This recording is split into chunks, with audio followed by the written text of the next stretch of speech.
The more you pursue feeling better all the time, the less satisfied you become. For pursuing something only reinforces the lack of it.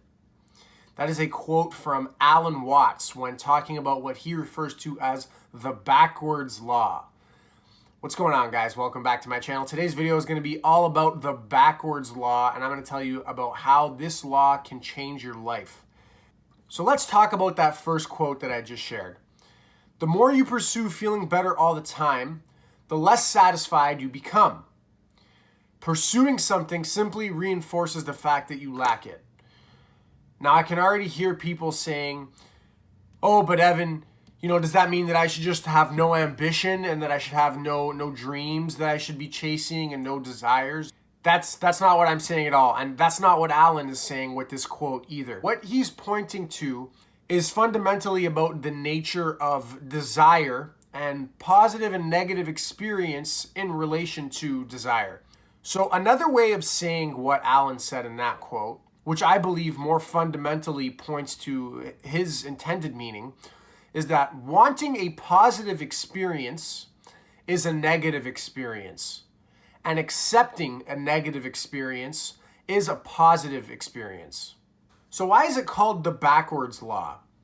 Well, it's backwards because pursuing the positive produces the negative, while pursuing the negative will actually produce the positive. So what do I mean by this? Here's a few examples. Exercise might be perceived as a negative, the physical stress of exercise. But in the long run, it produces a positive of good health. Having difficult conversations with people, that's something that we might perceive as negative. It's like a difficult experience for us to have on an emotional level. But in the long run, that yields better relationships. That's a positive. So those are two great examples, but really you can see this anywhere. Like anytime you have what seems to be a problem, if you avoid dealing with that problem, if you avoid the negative, it's going to become more negative. So you're pursuing the positive by avoiding the negative, right? But what that does is it actually is going to create a more negative experience in the long run, because that problem that you're avoiding is just going to be on the back burner and it's just going to come up later. To quote Robert Frost, the only way out is through. That is where facing the negatives, going into the negatives head on, is actually a positive. Take the same idea of, general problems that we have. If we actually face the problem, which is going head on into the negative, what's going to happen is we're going to get a solution, and that is a positive. So the reason my thumbnail here says don't try is because what I mean to say is don't try to avoid the negative. Don't try to pursue the positive and avoid the negative.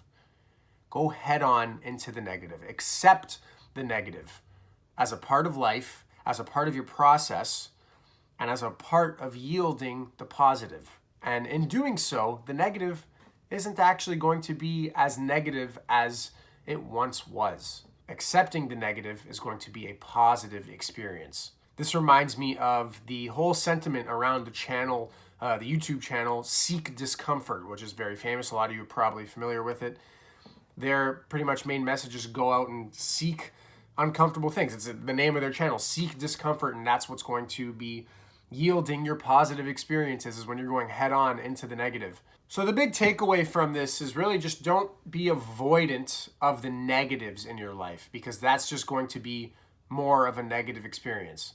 And you can really say, when we look at that quote, wanting a positive experience is a negative experience. That's the first half of the quote anyhow. Wanting a positive experience is the same as running away from a negative experience. Why are you running away from the negative? Because you're avoiding it to get the positive instead. So don't chase the positive and run away from the negative. Go head on into the negative to yield the positive. That's why it's called the backwards law. It's a little bit of a counterintuitive approach, but it works. The only way to solve your problems is to actively solve them, is to face them head on. And remember, it's okay to not feel amazing all the time. Sometimes we're going to feel like shit, and that's okay. That's perfectly natural. We as a culture have fallen into this facade that everyone feels good all the time, and there must be something wrong with us if we feel like shit sometimes. Not true at all. The reason that we fall into this trap as a culture is because of what we see on social media and the way that modern marketing in our consumer culture is done.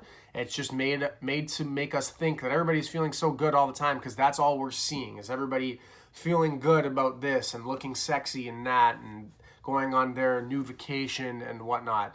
And it begins to make us feel shitty about our lives, especially if we feel like we're having, an off day. Everybody has an off day sometimes. It's a facade that everybody's feeling good all the time. There's nothing wrong with you if you're feeling a little bit shit sometimes.